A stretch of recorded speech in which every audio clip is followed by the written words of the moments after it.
Your Instagram-loving bitch wife actually doesn't want her privacy. How dare you, sir? My Instagram-loving bitch wife has always wanted her privacy. And you know what else? To hell with Canada. We are leaving. We'll go find some quiet place where we can be normal people. Come on, wife. We want privacy. We want privacy. We want privacy. That was what the Prince Harry character said of his wife, Meghan Markle, in the infamous cartoon-like show South Park, which was aired last Wednesday, I believe. If you haven't been up to date with the latest about Harry and Meghan, here's what's trending. Harry and Meghan were mercilessly roasted on national TV. And the anti-Windsors are having a field day, celebrating the royals getting mocked, dissed, and humiliated in a special South Park episode. Welcome to True Lies Scandals. I welcome you to subscribe to this fastly growing channel if you like the content. Good to see you again if you are a returning fan. Big shout out to all of you who have subscribed so far. This channel is in its second month. I think this is the third month actually. We've launched about 10 weeks ago and we already have 92 subscribers. I am so thankful for all of you. Like, comment, share, and hit the bell icon to stay up to date with new episode that I've posted. Until I'm able to earn from my podcast through YouTube, I'd like you to know you can donate to show your support using the PayPal link below. Thank you so very, very much. Well, here's what's happening. The TV cartoon skit South Park devoted an episode to Prince Harry and his quote-unquote bitch wife. In the episode, Harry and Meghan characters walked onto the set of a show waving pickets and chanting, "We want our privacy." South Park is an American animated sitcom created by Trey Parker and Matt Stone and developed by Brian Garden for Comedy Central. First of all, I didn't even realize that South Park was still a thing. I thought that show was dead and gone. But what happened was Trey Parker and Matt Stone reportedly signed a $900 million deal with Viacom CBS for 6 more seasons of the show. Lo and behold, Prince Harry and Meghan made their debut on the show. And by Harry and Meghan, I mean their cartoon characters representing the two fallen royals. Needless to say, I was hesitant to say anything about Meghan and Harry getting roasted, but I caved to pressure after seeing the headlines from top media sources. TMZ headline reads, South Park skewers Harry and Meghan, rips them as hypocrites. Also, Deadline News headline reads, South Park tears into Prince Harry and Meghan Markle's worldwide privacy tour. There are also trending social media hashtags that aren't exactly favorable to the wayward prince and his D-list actress wife. The top trending hashtags on Twitter in the last 48 hours were hashtag dumb Prince Harry and his stupid wife, hashtag Harry and Meghan are finished. The last one has been trending for a few weeks now, I think about a month, off and on. I mean, how did it get to this? It seems as if the pair has successfully destroyed their own careers and their own reputations, if they ever had one to begin with. They aren't necessarily known to be humble, empathetic, and even nice people. Both of them have been accused of being a bully. Meghan Markle, there was a investigation that was done on Meghan Markle by the Queen herself. And according to reports that are leaked, Meghan Markle was found to be a bully. She allegedly bullied palace staff. Of course, the findings weren't published because, again, according to a royal source, the Queen did not want the results of the investigation to be made public. They're mostly regarded, Harry and Meghan are mostly regarded as narcissistic, greedy, and whingy about what they don't have, even though millions of people are struggling right now and had struggled throughout the pandemic while they were whining and complaining. They have millions of dollars and people are struggling and they're whining and complaining, and these people are struggling to make ends meet. Check out the link at the top right of the screen to watch my recent video on signs Meghan Markle may be a narcissist, and I went through the narcissist traits that are identified in the Diagnostic and Statistical Manual of Mental Disorders that list the criteria for someone to be diagnosed as having narcissistic personality disorder, or narcissists as we call them. Not only has Meghan Markle been branded a malignant narcissist by, let's say, Joanna Weiss in her article published in, I think it was The Opinion. It's an opinion in, I forgot what's the name of the article, the newspaper. But she was branded a narcissist, and there are several psychiatrists / psychologists who have spoken on television about Meghan Markle and suggested that she is actually a narcissist. She has been, and she does demonstrate high narcissistic tendencies. So not only has Meghan Markle been branded a malignant narcissist, she is now labeled a quote-unquote bitch wife, more specifically an quote-unquote Instagram-loving bitch wife in the infamous South Park comedy show episode titled Wah.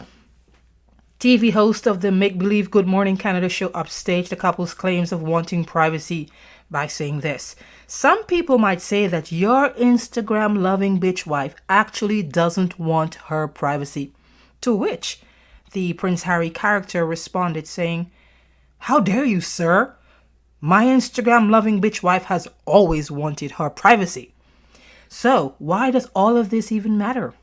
Well, Harry and Meghan claim to have left the UK, I think it was in 2020, due to issues regarding their privacy.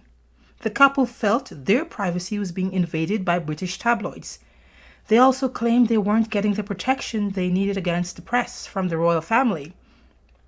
The couple spoke at length about the privacy invasion during their 6-episode Netflix docuseries aired last December. But people think Harry and Meghan are nothing but two hypocrites who keep putting themselves in the limelight all while demanding privacy. Not so long after landing in California, the couple appeared on the Oprah Winfrey Show. Yes, they willingly aired their family's dirty laundry, from calling the royal family racist to saying Kate Middleton, the now Princess of Wales and the next queen in line to the throne, saying that Kate was the one that made Meghan cry. Whether true or not, people started becoming suspicious of the pair. Fact checkers rebutted and debunked a lot of what they said as false statements. The debunkers included Markle's own half-sister Samantha Markle and her half-brother Thomas Markle Jr. Most importantly, the hashtags "recollections may vary" trended after the late Queen Elizabeth refuted what Meghan and Harry said on the Oprah show, making many people believe they are nothing but two liars. Following the Oprah Winfrey Show, the couple got involved in any and everything that would give them attention, publicity, and praise. From appearing on TV interviews and magazine covers, to publicizing their charity work, to flying in a gas-guzzling private jet to any and every long-distance location they visited. People bashed and labeled them as hypocrites for preaching about saving the environment and reducing carbon footprints, when they themselves were creating monstrous carbon emissions on every single trip they made, flying in private jets. They can't really talk to us and school us about anything when there are people with double standards. So they quickly started losing credibility because they were saying one thing and they were actually doing the opposite. And now people are mocking them. They're being mocked on national television, now in South Park. And we don't know what else is coming next. Nevertheless, the word out there is that the South Park episode is intended to send a strong message, which is Americans hate Harry and Meghan. The cartoon show host on South Park also accused Harry and Meghan of not giving a damn about the Queen. when she was ailing and after she died. Even though they attended the funeral, well, they just so happened to be in the UK when she died, and Meghan was crying from her left eye, one tear left eye cry, the famous one tear left eye. She seemingly can't cry from both eyes, and usually it's just one drop of tear. Something she's perfected as an actress. But they appeared at the funeral as if they were so saddened by the death, and they were grieving and they were devastated. No, they were not. These two people were actually in the UK when the Queen was ill and ailing at her Balmoral castle. All right? They didn't give a damn about the Queen. All they were concerned about at the time were parading themselves in various parts of the UK, getting the attention, getting publicity. They didn't have the decency to take time off from their schedule to visit the Queen, who has welcomed Meghan Markle into the family and given her so much. Yet, she's so ungrateful to the royal family. And her husband too, because he is enabling her dissing his own family. According to palace sources, Harry arrived at Balmoral after his grandmother, Queen Elizabeth, had already passed away, even though he said in his book, I believe, on his interview when he was promoting Spare, the memoir, saying that he arrived and he spoke with his grandmother before she passed away. So there are conflicting reports, and we know Harry and Meghan are strangers to the truth. Talk to fact checkers and they'll tell you. But anyway, Meghan and Harry have been labeled selfish people who are only interested in squeezing all the money they can get out of bashing the royal family, selling stories all over and over again. Same story, just in different forms. And people are actually listening to these two people. Well, they can't fool all the people all of the time. They certainly can't fool me and other people who are independent thinkers and can see right through the bullshit. Harry, who has also demanded privacy, has recently invaded the privacy of Miss Sasha Walpole by revealing very private details about her. Well, he didn't name her, but about a woman who took his virginity when he was 16 years old, and that she was an older woman. And those who are familiar with Harry and Meghan when they were, not Harry and Meghan, Sasha and Harry, who were friends, instantly recognized that he was talking about Sasha, alerted her, and then she came out and acknowledged that she is in fact the woman that was Harry's first. Anyways, you can click on the link to the right of the screen to look at that episode, which I talked about whether or not Sasha Walpole has a good case of invasion of privacy and whether she can file a lawsuit against Prince Harry, which we don't know what's going to happen yet. South Park also called out Harry for invading the privacy of his family in his book, Spare. That's all for now. Subscribe, like, and share. Feel free to share your thoughts in the comment section. I look forward to hearing from you, and donate at PayPal to help support this channel if you see fit. See you next time on True Lies Scandals.